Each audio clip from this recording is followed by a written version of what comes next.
Welcome to our journey through the captivating chapters of Luke 13 to 16 from the Bible, ideal for those not entirely familiar with the good book. Prepare to delve into stories rich with lessons and parables that will pique your curiosity. Imagine a narrow door, a lament over Jerusalem, and a glorious banquet. The imagery is vivid, the teachings profound. In Luke 13, Jesus begins with a call to repentance, using a parable of a barren fig tree that warns of judgment. A patient gardener pleads for just one more year to cultivate the tree. Luke 13:8. This symbolizes the urgency of repentance before it is too late. Chapter 14 opens with Jesus healing on the Sabbath, teaching lessons on humility and compassion. In the parable of the great banquet, he invites those often neglected, showing that God's kingdom is open to all who will accept.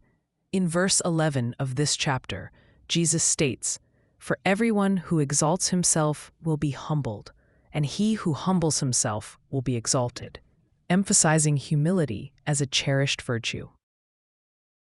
As we venture into Luke 15, we are met with parables celebrating repentance and forgiveness, like the lost sheep, the lost coin, and the prodigiously powerful tale of the prodigal son.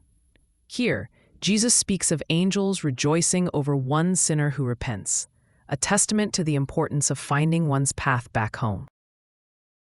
Chapter 16 presents us with the parable of the shrewd manager urging the wise use of earthly wealth.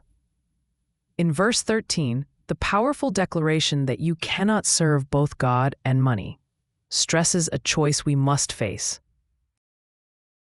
The chapter continues with the poignant story of the rich man and Lazarus, a reminder of eternal consequences and the reversal of fortunes in the afterlife.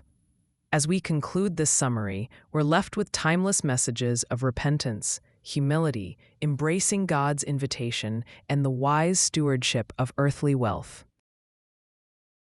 Each parable and teaching invites introspection and transformation. So, join us in reflecting on these chapters for deeper understanding and inspiration.